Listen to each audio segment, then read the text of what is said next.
you really believe that you could handle it? That your emotional strength, your body conditioned to the convenience of the 21st century, prepared you to survive in any weather? Well, listen to me carefully.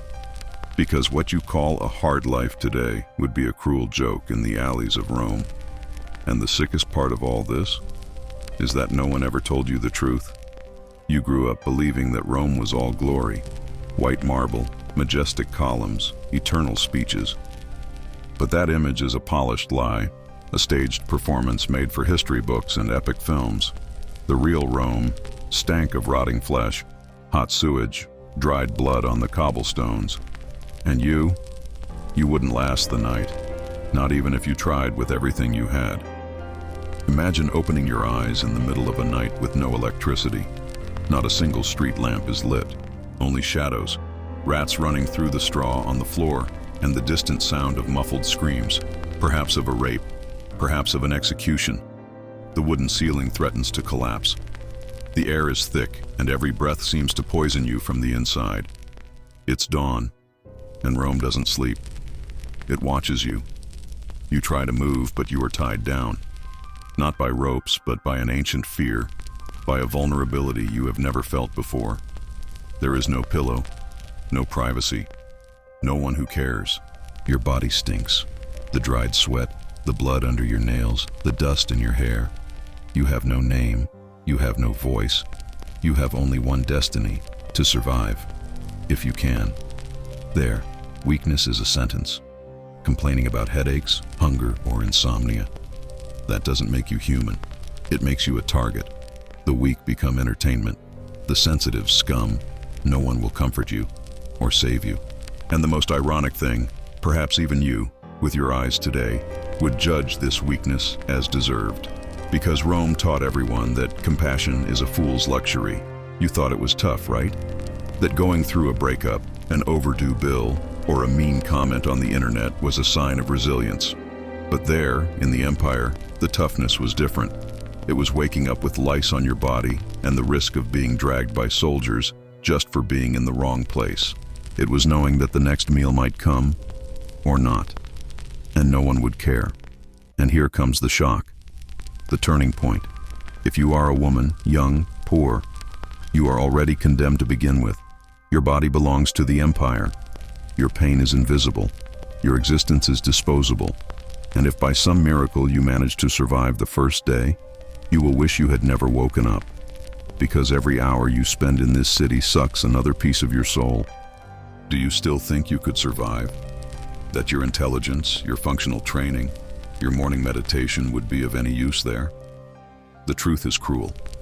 Rome does not recognize who you are. It only responds to one language: pain, power, and silence. And in this game, you would be just another whisper swallowed by the night. The dawn is breaking. The city begins to move. Horses run past, spitting smoke and chaos. Someone is thrown into a cart. A baby cries. A woman begs. And you realize the night isn't even over yet, and you already want to leave. But there's no back button. There's no screen to turn off. Here, you either adapt to brutality or die from it. Rome doesn't want you to understand. It wants you to feel, to see with your own eyes what history has hidden. So now I ask you, do you still think you would last a day in the greatest empire on earth? You wake up, but you didn't want to wake up. The smell is the first thing that hits you. It's like the air is rotten. It's no ordinary smell. It's an unbearable mix of human feces, stagnant urine, smoke from a poorly burned campfire, and death. There's something rotting next to you, and you hope it's not your own body. You try to open your eyes, but the darkness is thick. There is no window, no lamp, not even the comfort of a sliver of light. Only a dense, suffocating darkness that tightens your chest. Your body lies on top of straw, mud, and bones. The bed you knew is gone. The pillow has turned into a sodden rag. The sheet, a dried animal skin.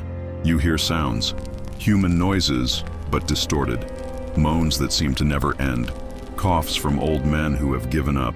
Whispers filled with fear. There is a baby crying for hours, maybe days, but no one goes to him, because going could cost him dearly. The problem here is that even compassion can be a fatal mistake. In Rome, you learn quickly. Helping is weakness. The ceiling seems to be falling on you. Leaks are dripping from somewhere. Rats are running along the loose floorboards. And the scariest thing? Knowing that things are even worse outside. Because when you leave the only structure that separates you from the street, you will find the real hell. And no, there is no fire. There is mud, dried blood, thorns, broken men, women in eternal silence. You stand up, knees shaking, and feel your feet sink into the warm mud. Each step is a reminder. This ground has been walked on by 1,000 lives that have already been taken, and none of them mattered. You walk, trying to understand where you are. The streets have no names, the houses have no numbers, and no one seems willing to give you an answer. The city watches you, not with eyes, but with an absence of welcome. It's as if every wall whispers, "You don't belong here." A woman with a swollen face walks past you. She stares at you for 2 seconds, then looks away. Behind her, a man carries a bag dripping something dark. Maybe wine, maybe viscera. No one asks, no one questions. There, the rules are simple. Those who remain silent survive. Those who do not challenge. Those who disappear into the shadows. But you haven't learned that yet. Your face betrays panic. Your breathing is out of rhythm. And this here is dangerous, because whoever seems weak becomes prey. And the city is hungry. Hungry for fear, for flesh, for despair. You stop. You close your eyes. You try to breathe. But the air is heavier now. And you realize the smell is coming from everywhere, because Rome stinks of the truth that no one dares to tell. That truth that was left out of books, series, and classrooms. The one that says that the glory of an empire is built on the silent suffering of thousands of ordinary lives, like yours. And the moment you understand that, something inside you breaks. It's not just fear, it's grief. Grief for the idea of the world you had. Because now, you're no longer a visitor. You're no longer a curious person. You're part of the machine, part of the dirt. And there's no way back. You woke up in hell, and that place has a name: Rome. Here, time erases you, and the cruelest part, no one notices. In Rome, you can walk for hours, past dozens of faces, and not hear your own name called even once. Because here, it has no value. You are not so-and-so, so-and-so, or a guy with a story. You are just another dirty body wandering through alleys, trying not to die before sunset. There are no documents. There is no identity. No one cares what you think, feel, or desire. You don't vote. You have no choice. You were born, and you were born in debt. Because in the empire, everything has already been decided for you. Your place, your destiny, your end. Your body belongs to someone else. Your will doesn't matter. You are not a citizen. You are a disposable asset. The nobility passes you by without looking. But your henchmen, they look. They measure your body, your arms, your teeth. They look for usefulness. If you serve, you will be used. If not, you will be thrown away. There is no room for useless existences, and the concept of a dignified life simply does not exist. Dignity here is a rare currency, bought with blood, sweat, and silence. You begin to understand Rome's unspoken rule. The strong are remembered, the useful are tolerated, the weak are forgotten. And it doesn't take long to realize which group you fit into. No one calls you. No one asks your name. And it's at that moment that something breaks inside you. A dry absence, as if your ego evaporated through your skin. Imagine walking through a city where not even the children see you, where your pain doesn't evoke empathy, your voice doesn't echo, your eyes don't provoke a reaction. You could be bleeding, no one will notice. You could be dying, no one will stop. Because here, you are nobody. A shadow, a dust at the feet of an indifferent empire. You try to scream, but no sound comes out. Maybe it's because you're tired. Maybe it's because you're terrified. Maybe it's because you're already believing that you're not worth listening to. And that's the real collapse. Because when even you're convinced that it doesn't matter, Rome has won. The empire doesn't need to kill you with a sword. You just have to give up on yourself. And then the question arises, how many people like you have passed through here and disappeared without a trace? How many stories have never been told? How many names have never been spoken? How many lives, even though they were shouted out, never echoed? Real Rome is a cemetery of erased existences, and every corner is a nameless tombstone. You lean against the cold stone wall and feel the heat of the day evaporate. The city sucks you in, little by little. Your memory begins to fail, your thoughts to jumble. And that's when you understand the greatest Roman punishment, it is not death, it's living being invisible, living being nothing. You have no surname, no recorded history, no guaranteed future. You only have the now, and this now stinks, bleeds, and burns. Rome is an empire, yes, but above all, it is a machine for grinding identities. And today it is chewing yours.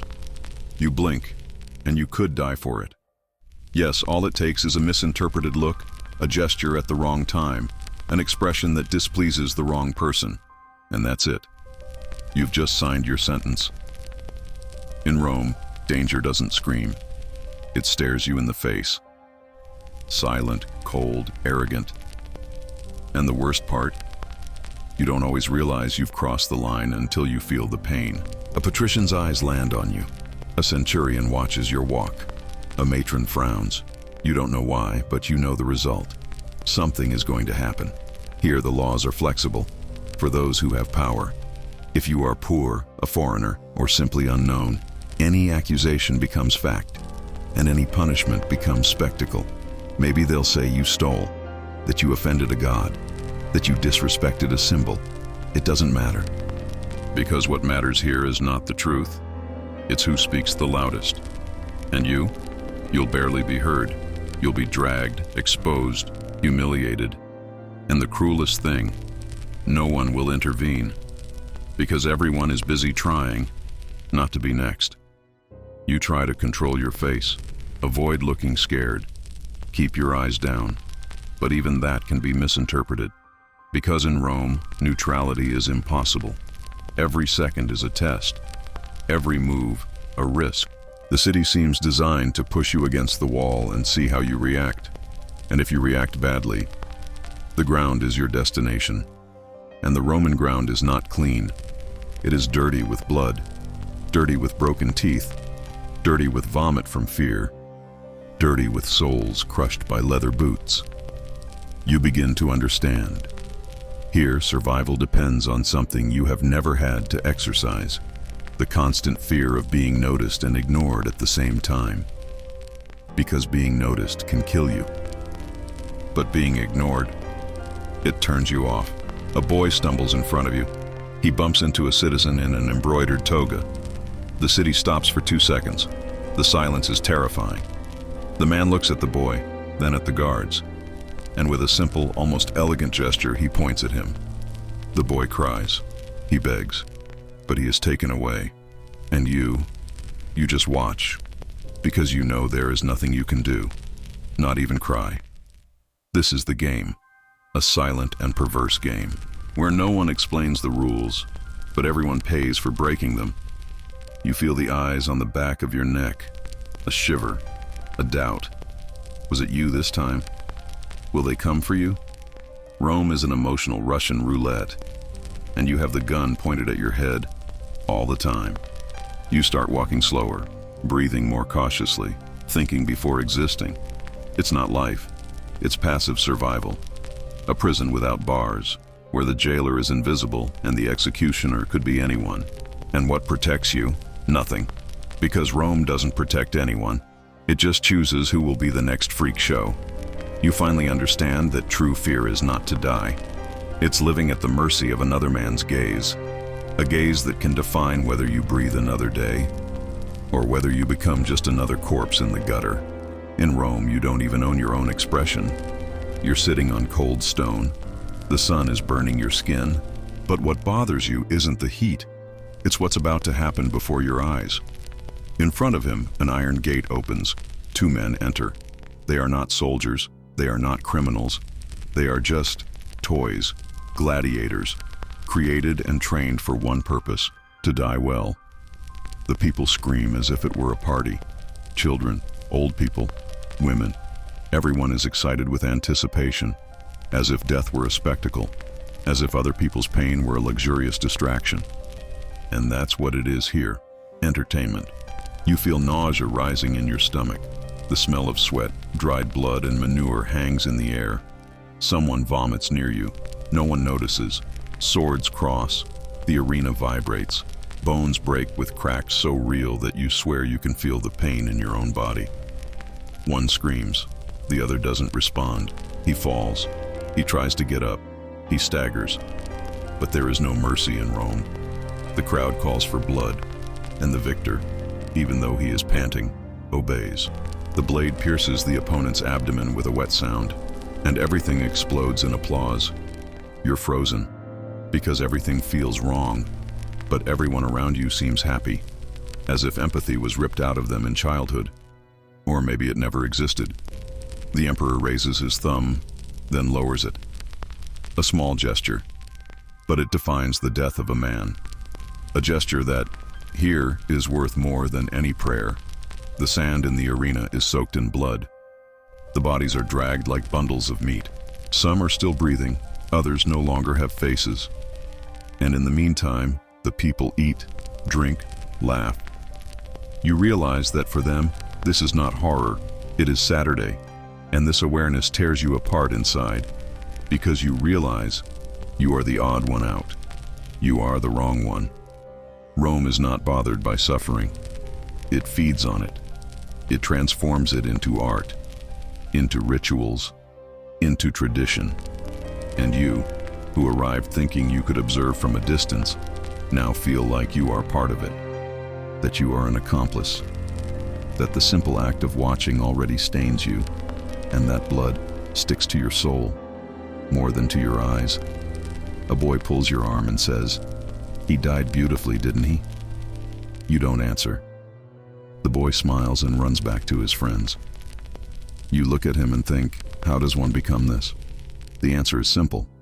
Rome molds, distorts, teaches you to applaud suffering as if it were victory, and before you know it, you're laughing too. And that's what scares you the most.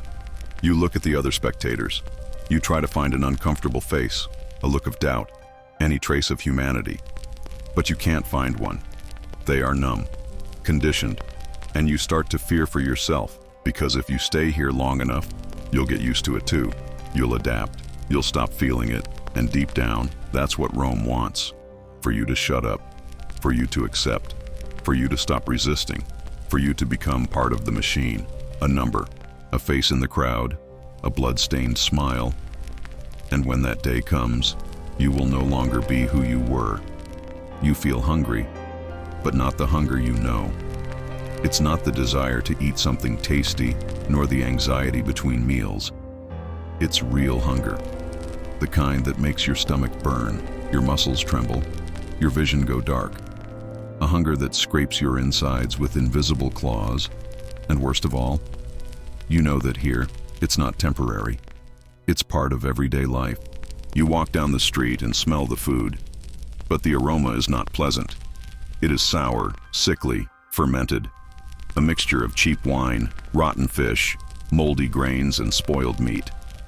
The average citizen's meal consists of pieces of hard bread, so hard it feels like stone, and if you're lucky, maybe some broth. Thin, oily, with something moving in it. You approach a tent and see a woman with sunken eyes chewing on greenish cheese. A child licks hollow bones on the ground, desperate for any trace of fat. And the rich? Oh, they are far away.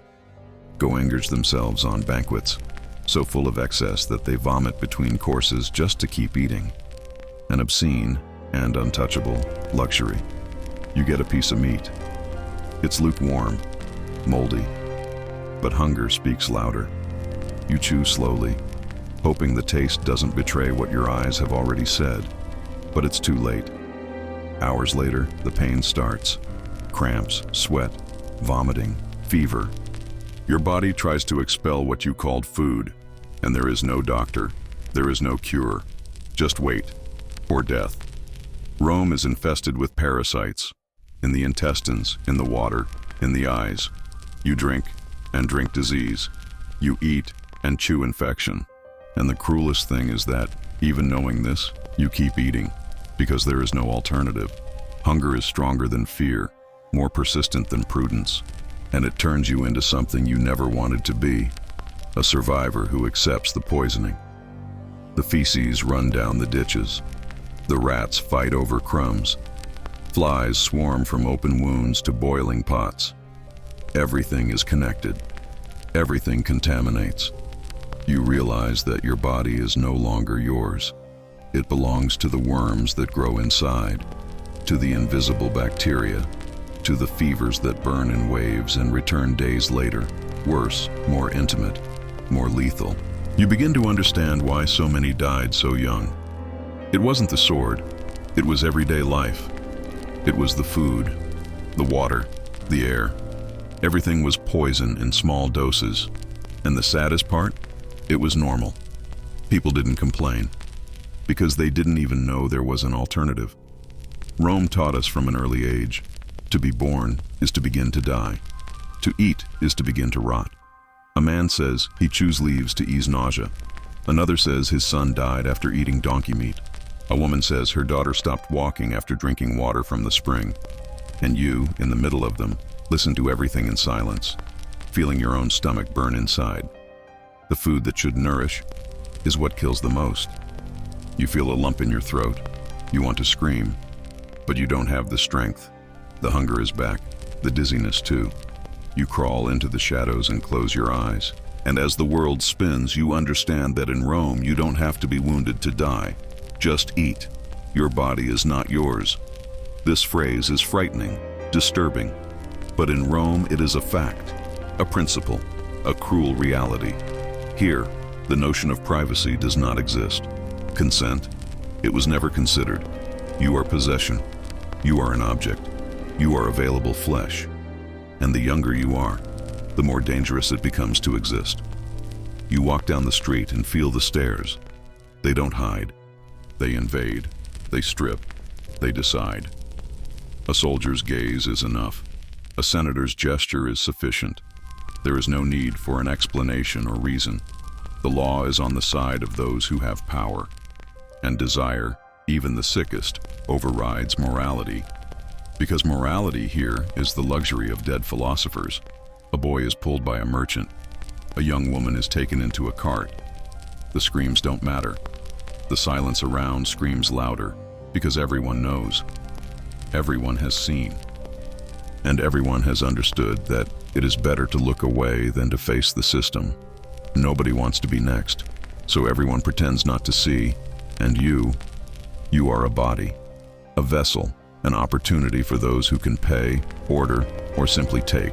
The skin you inhabit is a territory invaded since birth.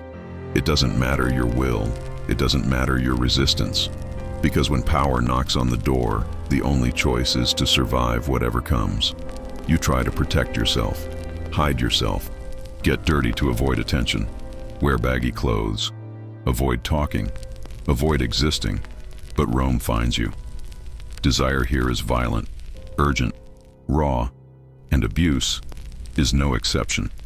It's routine. It's part of the unsigned contract that the empire imposes on fragile bodies, on the anonymous, on those who cannot defend themselves. Public baths are traps. Family homes hide horrors behind red curtains. Brothels aren't just for prostitutes. Sometimes they're for slaves who don't even understand what they're doing. And the laughter is the soundtrack to your shame. Rome revels in your pain. You start to walk differently, faster, more shrunken. But it's no use. Because here, evil doesn't need permission and trauma. There's no pause. It lodges itself. It mixes with fear. It hides in your dreams. And it starts to change who you are. Little by little, without noise, until one day you wake up and you no longer recognize your own reflection. You stop in front of a temple, an altar stained with blood, an offering made in the name of the pleasure of a god who never answered. And you realize the gods of Rome are like the men who rule here, deaf, sadistic, and hungry. And you are just another body on the table. But the worst is yet to come. You get used to it. Learn to accept, not to react, so as not to scream. And that, more than anything, is what breaks you. Because when abuse becomes routine, the soul begins to die before the body. Did you think faith was comfort? In Rome, it is condemnation. Here, religion is not a refuge. It is theater. It is sacrifice. It is fear dressed up as ritual. The gods do not embrace. They charge. They demand. And the price is almost always blood. Sometimes of animals, sometimes of men, and once in a while, of someone like you. You hear drums, you smell incense, sweat, and panic. A crowd gathers around a stone altar. A goat is dragged away. It is silent, but its eyes twitch. A priest raises his blade.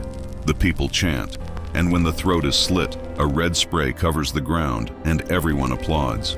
Because for them, this is not death, it's devotion. But the goat was just the beginning. The gods are hungry. Did someone blaspheme? Did someone dream wrong? Was someone born with a strange mark on their skin? There is no shortage of reasons. And justice is not up for discussion. A virgin is handed over, tied up. A slave is burned alive. A foreigner is drowned as an offering to Neptune.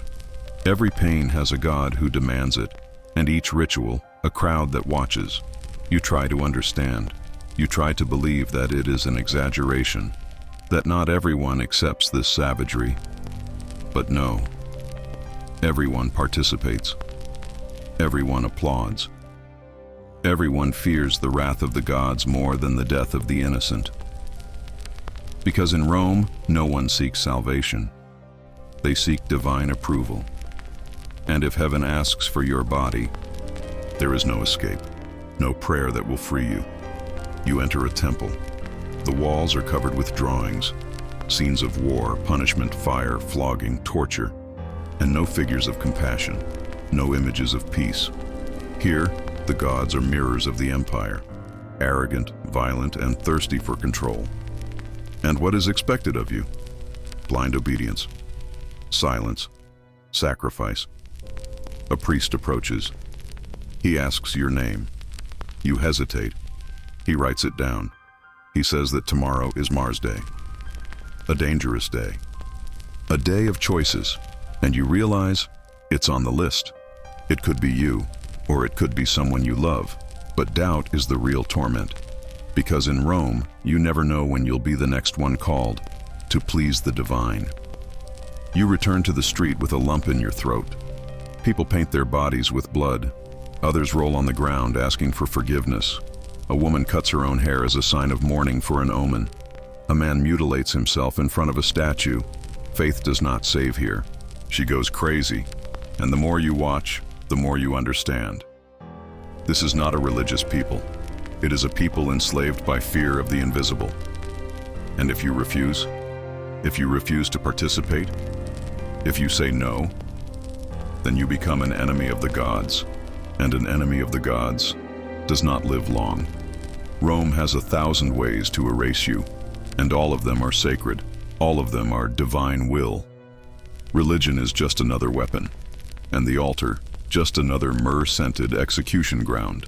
You close your eyes. You say a silent prayer, but you don't even know to whom, because deep down, you feel like no one is listening. Only echoes, only screams, only more sacrifices scheduled for the next morning. In Rome, faith is a blade, and you are on the wrong side of it.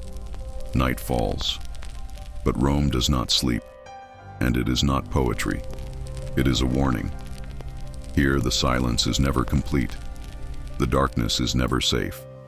When the sun disappears behind the hills, the masks fall. What was already ugly during the day becomes monstrous at dawn, and you begin to understand. Roman terror moves best in the dark. You lie there trying to rest, but there is no peace. Outside, a woman screams, loud, desperate, tearing the air like a blade. No one answers. A man yells something in Latin, breaking bottles. A baby cries and cries. Dogs bark as if they see ghosts. And maybe they do. Because in Rome, the dead also roam at night. The streets are being given new owners, thieves, murderers, rapists, all with one thing in common: the pleasure of acting under the cover of darkness. The guards, they're gone. They sleep, pretend not to see, or join the hunters. A man is beaten just a few feet away from you.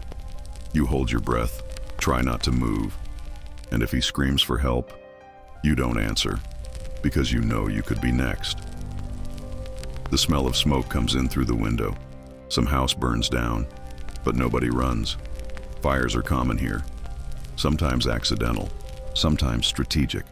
Burning someone inside their home can be more effective than any trial. The wood crackles, the fire advances, and the city continues as if nothing was happening, as if this were just another Tuesday. You try to close your eyes, but the darkness is alive. You feel footsteps outside, voices whispering names you don't understand, thin laughter, choked cries. It feels like the city itself is breathing on you, heavy, sick. And in that moment, you understand, Rome is not made of stone. It is made of crazy people. An old man walks by naked, covered in mud, shouting that Caesar is alive. A woman pulls out her hair in the square, cursing the gods. A boy dances with a dead rat, while others applaud. You look at all this and feel like running away, disappearing. But where to? Rome has no way out. It's a labyrinth with no center, and you are just another rat. The walls of the buildings hold secrets. Murders covered up, abortions performed with a hot iron, poisons hidden in wine. Every stone in this city bears a crime, a pain, a madness. And the most shocking, no one else seems to notice, as if everyone had made a collective pact not to feel, to accept, to survive on autopilot. You cover your ears, but the noise penetrates your skin, your soul. The sound of bones breaking, of hysterical laughter, of prayers whispered between sobs. Everything vibrates inside your chest. And then you ask yourself, how does anyone live here without going crazy? The answer comes cold. No one lives. Everyone just pretends. The dawn is breaking. The sky is getting even darker. And you realize that in Rome, the night doesn't end with the sunrise, because the real darkness is inside people, in what they do when no one is looking. Or worse, when everyone is. You have been accused. It doesn't matter what. No one explains. They just point fingers. You try to speak, justify, beg, but your voice is worthless, because here, the truth has no value. What counts is strength, the loudest scream, the most exposed blood. Rome doesn't want to hear you. It wants to see you suffer. Justice in this place is just another type of entertainment. They tie you up. Your wrists burn. The ropes cut. You are dragged through the streets. The people gather as if waiting for a play to begin. Children climb on their parents' shoulders to see better. Women murmur prayers, but not for you, for a show, because everyone knows other people's pain is a break from their own hell. And today, it's your turn to be the show. You are thrown in front of a man in a toga with eyes of stone. He doesn't ask, he states. He tells you what you did, how you did it, when, and you realize it was all decided before it even happened. Here, the trial doesn't seek justice, it seeks a culprit. And in Rome, it's very easy to point fingers at someone like you. The crowd calls for punishment. Someone suggests whipping. Another screams for amputation. A lady, laughing, says, "You should be thrown to the dogs." And no one, absolutely no one, questions it. There is no defense. There is no chance. You feel the sweat running down your back. But it is not heat. It is your body trying to react to a fate already sealed. The sentence comes. You don't understand everything, but you hear the word example. And it destroys you, Because you are not being punished for something you did. You are being punished for who you are. Because you are poor. Because you are weak. Because there is no one to defend you. Rome does not punish crimes. It punishes those who cannot protect themselves. They tie you to a post. People crowd around, and each lash rips off more than skin. It rips off dignity, humanity. The sound of flesh tearing echoes amid laughter and applause. A boy throws a stone. It hits your rib. Someone shouts, "More." And in that moment, you realize that you are no longer a person. You became an event. You pass out. You wake up hours later, lying on the floor, alone. No one is waiting for you. No one feels sorry for you. And everything goes on, as if nothing had happened, as if your suffering was just another ordinary morning in the bowels of this empire. And maybe it is, because in Rome, the pain of others is never enough to stop the city. You begin to understand the main rule. Here, only those who impose fear survive. Those who give orders before being told. Those who shout before being silenced. And you are not one of them. You are a warning, a reminder to others of how things work. A body with scars that serve to teach obedience, submission, giving up. Rome protects no one. It is not moved. It does not repair its mistakes. It just keeps going, grinding bones, breaking wills, and transforming any attempt at justice into a spectacle, into blood, into silence. Did you think you could free yourself? That you just had to run away, disappear into the shadows? That you just had to not be a slave to be free? Well, Rome laughs at you, because here, freedom does not exist. No matter your title, your house, your gold, or your embroidered toga, everyone is trapped. By fear, by ambition, by power, and the chains are invisible, but unbreakable. You see a senator walking down the street with his shiny rings and his escort behind him. He looks in control, but his face says something else. He looks around all the time. He whispers in the ears of the soldiers. He trusts no one, because in Rome, he who commands fears more than he who obeys. The poison, here, is served by friends. Generals have glory, but they live surrounded by paranoia. A compliment misinterpreted can be seen as a threat. A victory on the battlefield can become grounds for an accusation of treason. Do you realize? The higher you climb in Rome, the greater the abyss waiting for your fall. No one is safe. No one breathes in peace. You see a prostitute chained to a pillar. But you also see a magistrate's wife crying in silence because her husband has exchanged her body for another, younger, more manipulable one. They are both trapped, in different ways with different clothes, but prisoners of the same structure, where a woman's value is measured by what she can keep quiet about. And men, they suffer too, slaves to honor, strength, and the virility required. A centurion who shows pain is ridiculed. A young soldier who cries is branded as weak. An artist who questions disappears. The freedom to think, to feel, to be, is crushed by a culture that only values the mask. Even emperors live in a corner, surrounded by advisors who hate them in silence. They sleep with one eye open. They change lovers every month to avoid conspiracies. They kill their own children for fear of being betrayed. They rule the world, but have no control over their own lives. Rome is a prison, with golden columns. You walk through the alleys, trying to find a space to be yourself. But there is no such space. Everything you say can be used. Everything you feel is weakness. Everything you desire is dangerous. And even when you are alone, you still feel the weight of judgment. Because Rome doesn't need to imprison you. It programs you to imprison yourself. You stop before a statue, a god, naked, erect, proud. The inscription reads, Libertas. But you laugh, because there is no freedom here. Only choice between different kinds of chains. Chains of hunger, of lust, of power, of obedience. And you understand that in Rome, being free is the greatest of myths, and the cruelest. The empire grows on the illusion that some control, But all are controlled.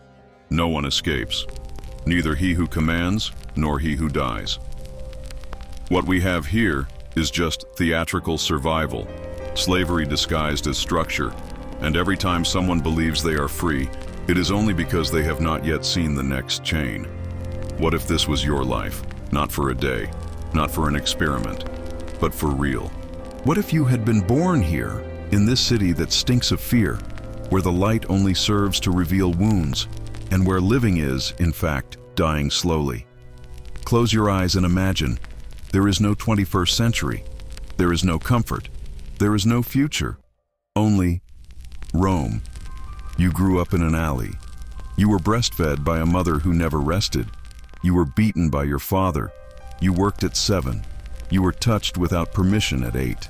At 10, you were already serving wine at banquets to men who looked at you as if you were meat in a butcher's shop. You never knew the word love.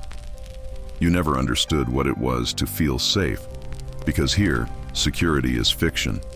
You quickly learn that smiling is dangerous, that trusting is stupid, that dreaming is a sin. So you stop feeling, stop wishing, learn to walk without being seen, to eat without making noise, to pray without believing. Because in Rome, even the gods abandon you. They exist, but never for you, only against you. And the cruelest thing is that one day you stop wanting to run away. You stop thinking about freedom, because that requires hope, and hope was the first to die. You look at the sky, but you don't look for stars. You look for signs that this life might end soon, that this cycle will end, that this body will finally be forgotten by the hands that marked it. But Rome does not forget. Rome sucks. It sucks every last breath of your dignity, and you keep going, one step after another. Because giving up requires strength, and they took even that from you. You no longer have a name, no history, no origin, only tiredness, and an emptiness so great that it hurts to breathe. You are the perfect result of an empire built on human ruins. Now, go back. Go back to your comfortable bed, to your cell phone, to your freedom to choose what to eat, where to sleep, who to talk to. And think, would you have survived in Rome? Not for a day, but for a lifetime. Would he have endured the hunger, the pain, the abuse, the lack of identity, of faith, of justice? Or would you have broken? Would you have surrendered? Would you have been just another body in the gutter? A name that was never written, a soul that was never heard, a muffled echo among 1,000 screams. Would you have turned into a statue, or just dust? You feel the weight of the answer inside. It doesn't need to be said, just felt. Because Rome reveals something we all avoid looking at, the fine line between civilization and savagery, between humanity and dehumanization. And today, perhaps, you have crossed that line, even if it is only on the inside. If this journey has changed you, write in the comments, "I saw Rome in me," or simply, "I'm here."